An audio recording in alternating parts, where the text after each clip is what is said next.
로마서 1장 16절 17절 함께 봉독하겠습니다. 내가 복음을 부끄러워하지 아니하노니 이 복음은 모든 믿는 자에게 구원을 주시는 하나님의 능력이 됩니다. 먼저는 유대인에게요, 그리고 헬라인에게로다. 복음에는 하나님의 의가 나타나서 믿음으로 믿음에 이르게 하나니 기록된 바 오직 의인은 믿음으로 말미암아 살리라 함과 같으니라. 아멘. 할렐루야.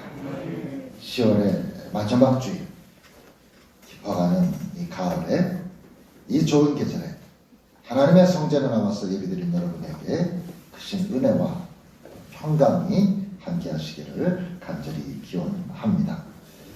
감사와 기쁨으로 아름다운 열매를 맺는 신앙생활이 되어야 할 것입니다.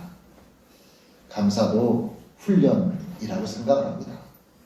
훈련되어야 감사할 수가 있고, 기쁨도 만들어 나가는 노력의 결과입니다. 우리의 신앙이 아름다운 열매로 맺혀져 갈 수 있기를 바랍니다. 돌아오는 주일이 추수감사주일입니다. 무엇 때문에 우리가 감사하는 것이 아니라 우리의 감사 또한 그럼에도 불구하고 감사하는 드립니다. 여러분 어제 많이 놀라셨을 겁니다. 오전에는 지진이 났다고 그런 문자가 와서 저도 염려를 많이 했습니다. 회산 지역에 있는 친한 동료들도 있고 해서 안부 전화를 하고 괜찮냐 그랬더니 오전에 설교 준비하는데 착고지가 막 흔들리고 착장이 흔들리고 해서 아주 놀랐다라는 그런 이야기를 들었습니다. 오전에 놀람은 놀람도 아니었습니다. 밤의 놀람은 우리를 충격에 빠뜨렸습니다. 149명이 죽었다는데 다 젊은 사람들입니다. 거의 젊은 사람들입니다. 10대, 20대. 저는 이런 일을 보면서 정말 우리 교회의 책임이 크다고 생각을 합니다. 정말 신앙적으로 자라나고 신앙에 대한 마음을 가져야 되는데 세상 일에 자기 육체의 소욕을 따라서 즐거움을 따라서 그렇게 그런 곳에는 엄청난 인파가 몰려들고 하나님 예배하고 말씀을 따라 사는 자리에는 젊은이들이 점점 떠나가는 이런 모습 속에서 어쩌면 우리가 이게 남의 일이 아니라 신앙의 세대 단절을 정말 걱정하는 그런 상황에 이르게 됐습니다. 하나님의 사인이 오전에 있었던 것 같은데 우리가 알아듣지를 못하고 우리는 늘 방종에 머물러 살고 있습니다. 우리의 신앙생활이 나태해지지 않고 영적으로 깨어있으면서 하나님의 뜻을 늘 생각하는 그런 신앙생활이 되어야 할 것입니다. 10월의 마지막 주일은 종교개혁을 기념하는 그런 주일입니다. 어떤 분들이 그런 얘기를 합니다. 왜 이렇게 교회가 많어? 천주교는 뭐고, 감리교는 뭐고, 장로교는 뭐고, 순복음교는 뭐요? 복음교도 순환과 역거교는 이러저런 얘기들을 합니다. 교회들이 많습니다. 제가 봐도 많습니다. 그런데 그렇게 된 이유가 있습니다. 종교개혁주일이 바로 그렇게 된 이유의 시작입니다. 중세 가톨릭 교회로부터 오늘날 기독교가, 개신교가 새롭게 시작되는 중요한 시점입니다. 중세 가톨릭 교회로부터 마틴 루터를 중심으로 한 루터교 교회들, 또 존 웨슬리를 중심으로 한 웨슬리안 교회들, 감리교, 성결교, 구세군, 또 순복음도 그렇고요. 나사렛 교단도 그렇고요. 그 다음에 칼빈을 중심으로 한 장로교회들이 각 지역별로, 나라별로 새로운 신앙을 위해서, 정말 복음을 지켜내기 위해서 개혁을 이루어냈던 것입니다. 이 종교개혁은 한 사람에 의해서 또 한순간에 일어난 그런 일은 아닙니다. 오랜 준비 기간이 있었고 많은 사람들의 열망이 있었습니다. 그리고 하나님께서 때가 찼기 때문에 하나님의 종을 통해서 이 일을 이루어 가셨습니다. 오늘 우리가 교회에서 예배를 드리고 우리 손에 성경책이 들려 있고 우리가 찬송을 할 수 있는 이 자체가 이게 저절로 되어진 것이 아니라는 것을 우리는 깊이 생각을 해야 합니다. 종교개혁을 이야기하면 우리는 라틴어에 5가지 이 솔라라는 말을 솔라라는 말은 오직 하나의 그런 뜻입니다. 5가지의 이 솔라라는 단어를 쓰게 됩니다. 우리 잘 아는 솔라 피데, 오직 믿음입니다. 우리 구원은 믿음으로 받는 것이지 우리의 공로나 자격이나 가치 때문에 구원받는 것이 아니라는 겁니다. 우리가 어떤 선행을 쌓을 수 있겠습니까? 하나님의 구원에 이르기 위해서 무엇으로 우리가 하나님을 만족시켜 드릴 수 있겠습니까? 오직 믿음입니다. 둘째 솔라는 솔라 스크립투라, 오직 성경입니다. 우리의 신앙생활은 성경 말씀에 근거해야 합니다. 이 말씀의 신앙생활이 근거되어야지 잘못된 전통이나 율법이나 유전이나 관습이 우리의 신앙생활을 주장해서는 안 된다라는 것입니다. 할로윈데이가 언제부터 시작이 됐는지 학교에서도 아니 유치원, 어린이집 그런 데서 그런 걸 왜 하나 모르겠습니다. 저는 서운합니다. 그렇게 자꾸 어렸을 때 하다 보니까 커서 이게 점점점 내가 이렇게 나간 게 아닌가 싶기도 하고요. 신앙교육을 잘 시켜야 되는데 솔라 스크립투라, 성경이 최고의 권위를 가지고 있고 성경 말씀에 따라서 우리가 신앙생활을 해야 합니다. 세 번째는 솔루스 크리스투스. 솔루스 크리스투라는 말은 오직 그리스도, 예수님만이 우리의 유일한 구원자가 되신다라는 것입니다. 오직 예수 외에는 천하 인간의 구원 얻을 만한 다른 이름을 우리에게 주신 일이 없다라고 말씀하고 있습니다. 네 번째는 솔라 그라치아, 오직 하나님의 은혜입니다. 우리가 구원받는 것 하나님이 선물로 주신 것이지 우리가 한 것이 없다라는 것입니다. 오직 믿음과 통하는 그런 내용이죠.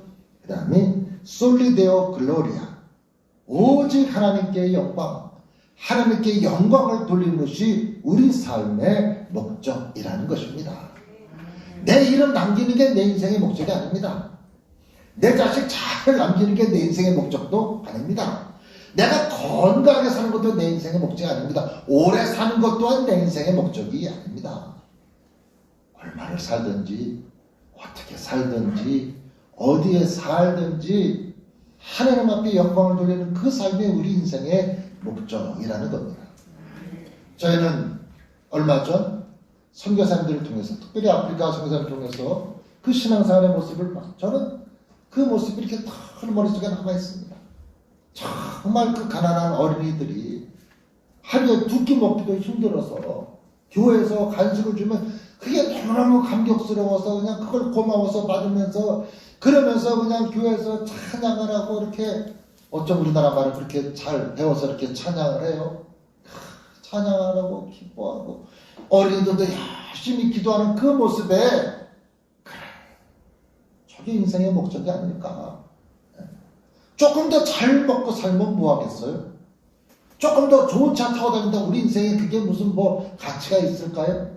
내 집이 넓다고 그게 내 인생에 어떤 의미를 부여할까요? 그건 아닙니다. 우리 인생은 하나님 앞에 영광을 돌리며 사는 것이 우리 인생의 목적입니다. 이런 것들을 지켜내기 위해서 종교개혁이 시작됐습니다. 종교개혁이 일어나기 전에 그럼 뭐 어떻길래 이렇게 종교개혁이 일어났을까? 우리 잘 아는 대로 예수님이 십자가에 달려 돌아가시고 부활 승천하시고 난 뒤에 예수님을 따르던 그 제자들에 의해서 초대교회가 시작이 됩니다. 그래서 베드로가 설교할 때 회개하고 돌아온 사람이 있었고요. 이 사람들을 중심으로 해서 초대교회 공동체가 시작이 됐습니다. 그런데 여전히 예수 믿는 사람들을 핍박을 합니다. 스데반이 순교를 당하고 제자들이 옥에 갇히고 엄청난 핍박은 이 제자들을 예루살렘에서 떠나게 만들었습니다. 이 떠나게 된 제자들이 사마리아로 내려가고 또 이방 지역으로 퍼져가고 이들에 의해서 교회가 시작됩니다. 예루살렘에만 있던 교회가 유대, 사마리아 그리고 땅끝으로 점점 퍼져나가게 됩니다. 엄청난 어려움이 있었습니다. 로마 황제는 자신이 잘못한 일을 기독교인들한테 뒤집어 씌우면서 기독교인들이 나라를 망치는 사람인 것처럼 프레임을 씌워가지고 엄청난 박해를 겪었습니다. 어떤 이들은 믿음을 지키기 위해서 땅속으로 들어가서 카타콤이라는 지하 동굴 속에서 믿음을 지키면서 거기서 태어나서 거기서 죽은 사람도 있었습니다. 오로지 신앙생활 때문에. 그렇게 300년을 지나옵니다. 그러다가 4세기에 접어들면서 313년, 325년 이럴 때에 콘스탄틴이라는 로마의 황제에 의해서 기독교가 더 이상 핍박을 받지 않고 신앙생활에 자유를 얻게 되고 더 나아가 로마라는 대제국이 기독교를 국교로 삼습니다. 그러고 난 뒤 이 국교가 된 이 기독교가 더 이상 박해나 어려움이 없었습니다. 지상으로 올라왔습니다. 안정됐습니다. 점점 교회가 안정되더니 6세기에 이르러서 교황 제도가 시작됩니다. 지금도 가톨릭 교회는 교황이 계시지요.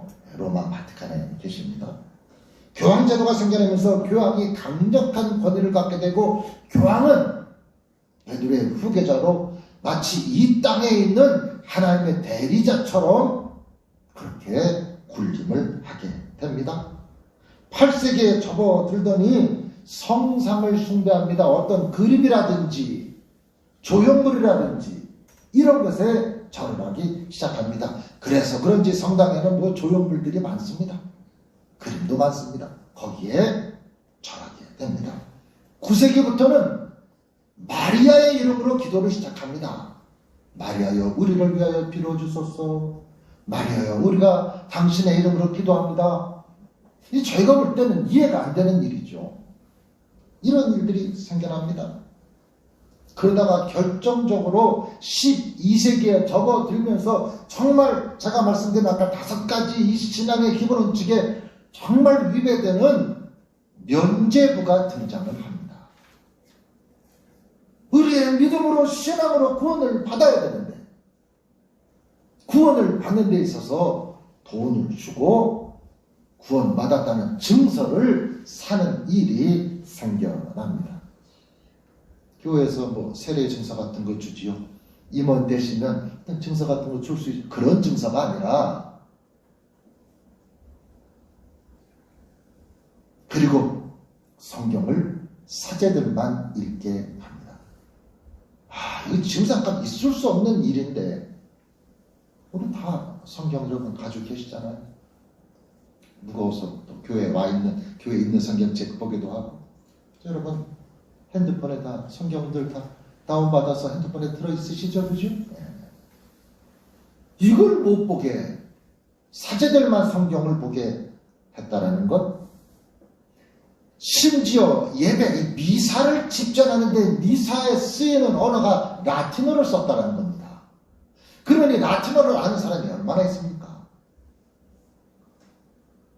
교인들은 앉아서 이 라틴어로 성경을 읽어주니 무슨 얘기를 하는지, 집에 가서 읽어보려도 집에도 성경책도 없고, 그야말로 예배를 드리는 게 아니라 예배를 보다가 왔습니다. 예배 본다는 말이 그때 시작됐을까요? 예배를 보다가 뭔 말인지도 모르고 그냥 앉아있다가 이런 상황 속에서 14세기에 먼저 이런 일이 있었습니다. 영국의 사제였던 존 위클리프는 우리 신앙의 최고 권위는 교황에게 있는 것이 아니라 성경에 있다라고 말을 했는데 이 일로 어려움을 당합니다. 아니 이게 어려움 당할 일이 아닌데 사제들만 성경 읽으면 안 된다. 성경을 교인들도 읽어야 된다라는 말을 하고 이 사람이 성경을 번역하려고 했는데 화형다. 심지어 어떻게 그런 일이 있을 수 있을까요? 이 위클리프의 무덤에서 시신을 꺼내서 불살라 시신을 꺼내서 무덤 속에 있는 시신을 꺼내서 그러니까 이 위클리프가 정말 마귀, 왕마귀라는 거죠. 성경의 권위를 얘기했다가 성경 말씀 많이 읽게 이렇게 번역했다가 체코의 개혁자 얀 부스도 그 얘기를 했다가 화형에 처해집니다. 1517년 이전에는 종교개혁을 할 아직 교황의 권위가 너무너무 강해서 이런 말을 꺼낼 수도 없었던 상황입니다. 그러다가 이런 일들이 있고 난 뒤에 한 100~200년 지나면서 마틴 루터라는 사람이 독일의 비텐베르크라는 도시에서 신학대학 교수를 하고 있었는데 그 사람이 신학대학 교수로 학생들을 가르치다가 아무리 생각해도 이 성경 말씀에 이건 아닌데 아니 왜 이렇게 교황이 자기가 신처럼 그러고 아니 구원을 받는데 말씀에 의해서 믿음으로 구원을 받아야지 뭘 사야 구원을 이건 아닌데 이건 아닌데 해서 너무너무 괴로워하게 됩니다. 그리고 그 당시에는 사람들의 마음에 엄청난 죄책감을 심어줬습니다. 죄입니다. 죄입니다. 심지어 수도원에 있는 수도승들이 글쎄요.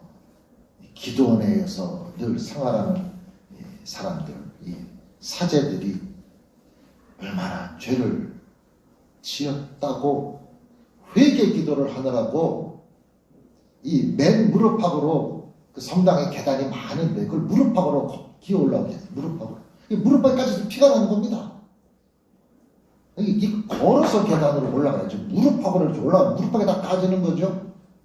그렇게 회개 기도를 시켰습니다. 이 무릎에 피가 나야 죄 용서를 받을 것처럼.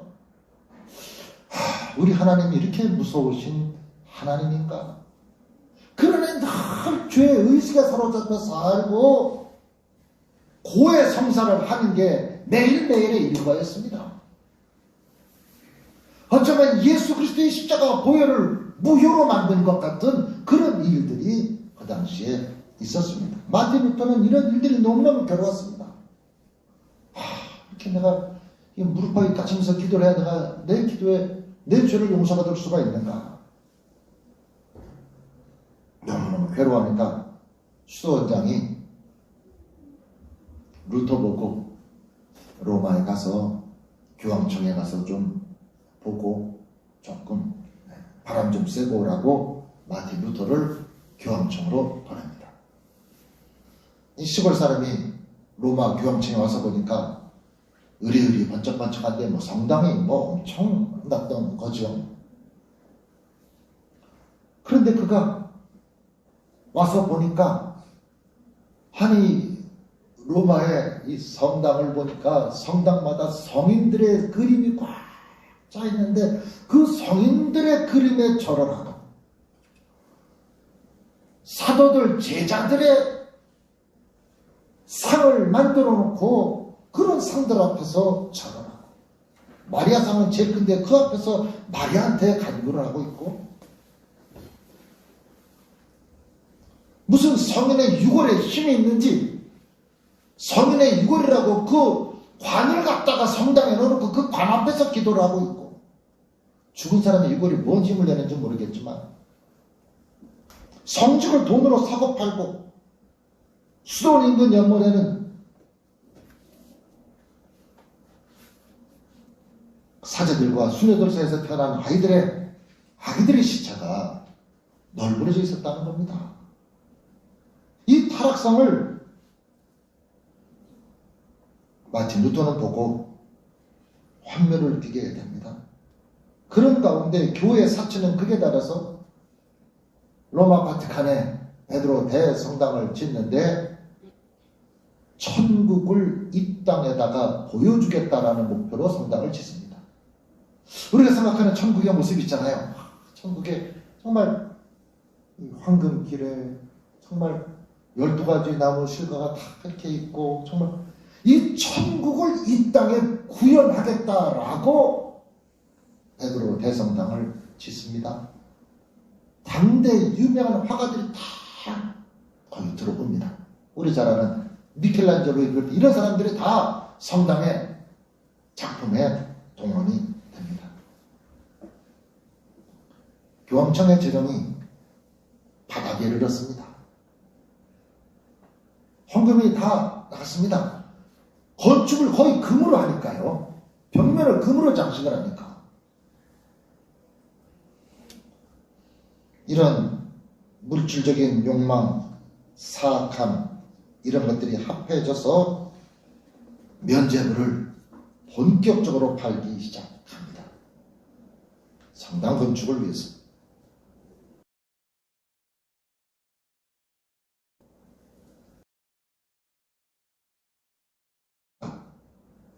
오늘날로 말하자면 마케팅의 달인이었습니다. 여러분 TV 홈쇼핑 프로그램 보시면 그 보다 보면 이렇게 자꾸 마음이 거기 이렇게 끌려가 지지 않아서 저는 그런 거 저는 보다 보면 꼭 그게 필요한 것 같더라고요. 보다 보면 자꾸 마음이 뭐 클릭하더라고요. 그래서 참 볼 일이 아니다 싶은데 이 알버트라는 사람이 마치 홈쇼핑의 쇼 호스트처럼 여러분의 금화가 이 헌금함에 땡그랑 소리를 나면서 떨어지는 그 순간에 지옥에 있는 네 아버지가 천국으로 옮겨진다는 얘기를 합니다.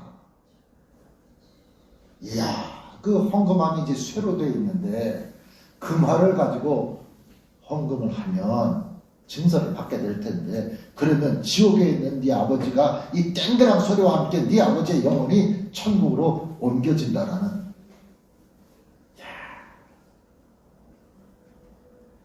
이 마케팅 카피게였습니다. 근고에 동전 한 입 땡그랑 네 부모의 영혼이 지옥에서 천국으로. 이 마케팅이 성공을 합니다. 평소에 효도를 못했던 자식들이 부모님을 전도 못했던 자식들이 돌아가신 분을 천국으로 옮겨드리기 위해서 면죄부를 삽니다. 마틴 루터는 이 모습을 보고 다시 자기 고향 비텐베르크로 돌아와서 이건 아니다. 이건 신앙이 아니다. 그래서 처음에는 조그맣게 시작했습니다. 무슨 뭐 종교계 막 이게 아니라 첫 시작이 자기 있는 그 비텐베르크 성당의 문에다가 이렇게 몇 가지 썼어요. 이렇게 써서 문에다 이렇게 붙여놓은 거예요. 붙여놨습니다. 1, 2, 3, 4 해가지고 1번부터 95번까지 이렇게 썼습니다. 그 중에 몇 가지 제가 읽어드릴게요. 1번에서부터 95번까지 있는데 5번 교황은 그가 어떤 벌이든지 용서할 권세나 의지를 가지지 못한다. 교황이 죄를 용서할 수 없다는 겁니다. 죄 용서는 하나님이 하시는 것이지. 당연한데 참. 6. 교황은 하나님께서 죄를 사했다는 것을 본인이 선언할 수 없다. 그렇죠. 32번 면죄 증서에 의해서 구원받았다고 생각하는 사람은 그 증서와 함께 저주를 받을지어다. 그 증서가 구원을 준다고 믿는 사람은 그 증서와 함께 망할 것이라는 겁니다. 말씀을 따라서 43번 말씀을 따라서 선행을 베푸는 것 이것은 면죄 증서를 사는 것보다 더 중요한 일이다. 62번 교회의 참된 보안은 하나님 앞에 영광을 돌리는 일이다. 사람 앞에 영광을 돌릴 일이다. 뭐 이렇게 해서 95 막 95가지를 써서 붙였습니다. 이 사람이 이거 붙일 때 무슨 뭐 자기가 종교개혁의 투사가 되려고 이런 거 아니라 그냥 자기가 수도자로서, 목회자로서, 신학교 교수로서 자기의 신앙적인 소견을 이렇게 써서 그냥 그 문 앞에 상단번에 붙여 놨는데, 이걸 사람들이 보게 됩니다. 이걸 갖다가 카피라고 인쇄를 합니다. 이 당시에 산업혁명이 일어나면서 인쇄기가 발달되면서 이걸 갖다가 이제 사람들이 무슨 비밀 문서 이렇게 전달한 것처럼 이걸 교인들이 보게 되고, 이걸 보면서 사람들이 그렇지 이게 진짜 신앙이지, 교황 너무해, 교회가 잘못돼서, 이때로부터 종교개혁이 시작이 됩니다. 교황은 마틴 루터를 죽이려고 마틴 루터를 파문하고 종교재판에 끌어들여서 그 앞에 위클리프나 후스가 당했던 것처럼 화형에 처하려고 종교재판을 하는데, 이 일에 참여하는 영주들이 생겨납니다. 성주들이 생겨납니다. 이들이 교황의 잘못된 권위에 반발하면서 이들이 마틴 루터를 도와줍니다. 마틴 루터가 교황에 의해서 붙잡히기 전에 성주들이 마틴 루터를 먼저 납치합니다. 납치가 아니라 피신시키는 거죠. 그래서 마틴 루터가 누구한테 잡혀간 것처럼 됐는데 실상은 피신해서 그곳에서 안전하게 우선 성경을 독일어로 번역을, 제가 독일 사람이니까 그 일이 오늘날 종교개혁이 되고, 루터에 의해서 독일에는 루터교회, 영국을 중심으로 감리교회, 스위스를 중심으로 장로교, 이런 일들이 곳곳에서 교황 통해 잘못된 다 인식하고 있으니까 이런 일들이 일어나게 됐습니다. 오늘 우리가 너무나 당연하게 읽고 있는 이 성경이 불과 500년 전에는 우리 손에 들려 있을 수가 없었다라는 것입니다. 오늘 우리 신앙의 선배들이 고난과 위험을 겪으면서 우리에게 신앙을 전해 주었습니다.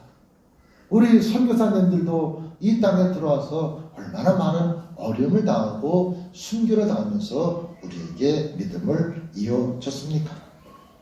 오늘 우리들 이 귀한 신앙을 잘 지켜내고 우리의 교회를 위해서 우리가 마음을 쏟고 힘을 다해야 할 것입니다. 오늘날도 종교개혁이 일어났던 그 시대처럼 타락상이 이루 말할 데가 없습니다. 코로나 3년을 지나면서 제가 지난번에 그 세미나에 갔더니 그 종교사학자들이 그런 얘기를 하더라고요. 코로나 3년이 그동안 함께 있었던 가라지가 날려가는 시기라고. 교회 안에 어쩌면 참된 믿음을 가지고 있지 않으면 세상으로 떨어져 나갈 수밖에 없는 이 시대에 우리가 이르렀습니다. 이게 무슨 큰 환란이나 핍박이 아니라 우리 스스로 편해지고, 우리 스스로 나태해지고, 우리 스스로 인간적인 핑계가 우리의 믿음을 점점 퇴보시키고 있기 때문입니다. 오늘날도 종교개혁이 일어났던 그때처럼 황금만능주의, 인본주의, 이기주의, 쾌락주의, 자기의 즐거움을 위해서 살아가는 이 세상 속에서 우리들이 종교개혁자들의 바른 믿음을 가지고 오직 믿음 중심의 신앙생활, 성경 말씀 중심의 신앙생활, 교회를 중심으로 하는 신앙생활, 이 신앙이 또한 우리들의 자손들에게 잘 계대될 수 있기를 주님의 이름으로 간절히 기원을 드립니다. 우리 함께 찬양 드리겠습니다. 하나님 아버지의 마음이라는 찬양, 아버지 당신의 마음이 있는 곳에, 오늘 말씀을 생각하시면서 함께 찬양 드리고 우리의 신앙을 다시 한번 점검할 수 있기를 바랍니다.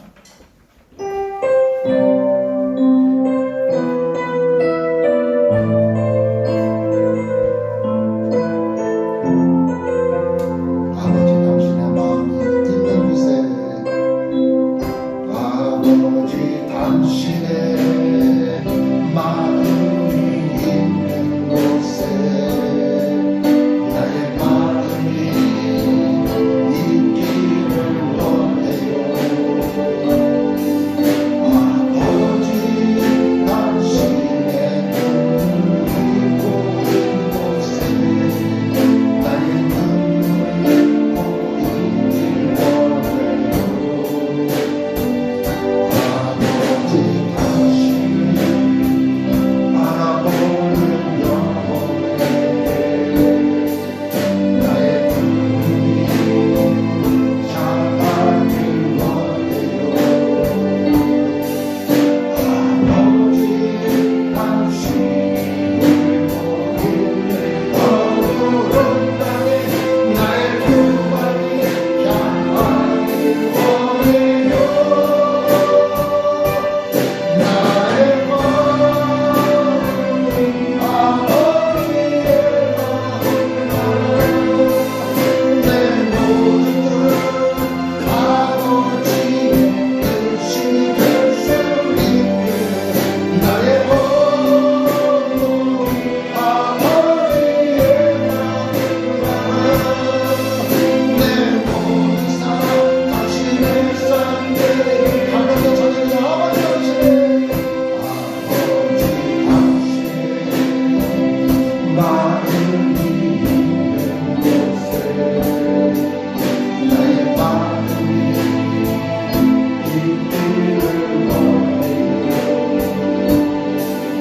아버지 당신의 눈물이 보이는 곳에 나의 눈물이 보이길 원해요. 아버지 당신이 바라보는 영혼에게 나의 눈물이 향하길 원해요.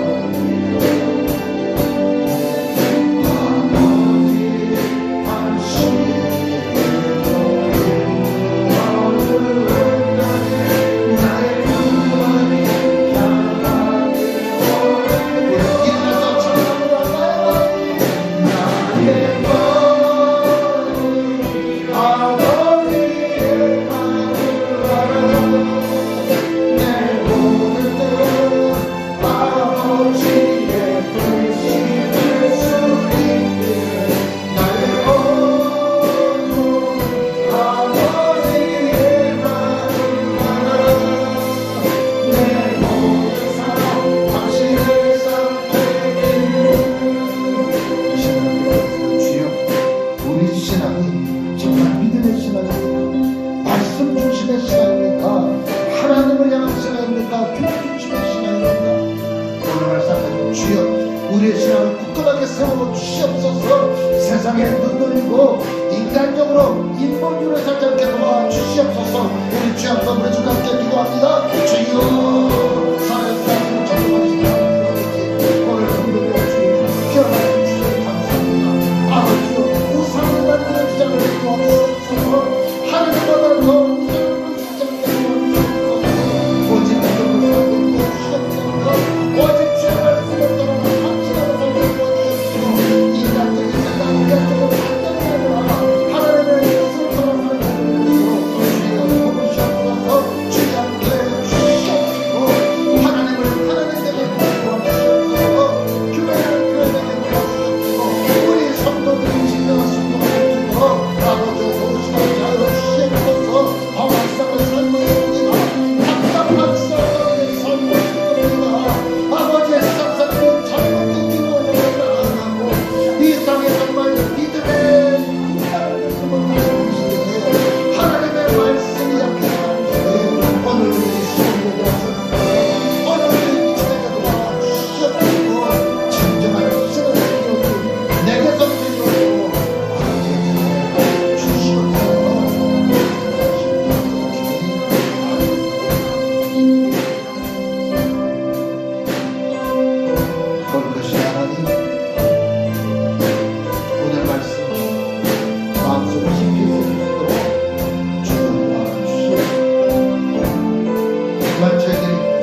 때는 우리를 구원하신 예수 그리스도의 구속의 은혜와 하나님 아버지의 변함없으신 크신 사랑하심과 성령께서 우리를 일깨워 주시어서 세상에 눈 돌리고 황금 만능주의, 이기주의, 인본주의 시장 속에서 오직 하나님의 뜻을 따라 살도록 우리를 인도하시는 역사가 오늘 이 예배 참여한 모든 성도들 가운데 저들의 가정과 사업장과 직장과 일터 위에 자녀손들 위에 우리 교회 위에 이 나라의 민족 위에 영원토록 함께 계시옵기를 간절히 축원하옵나이다.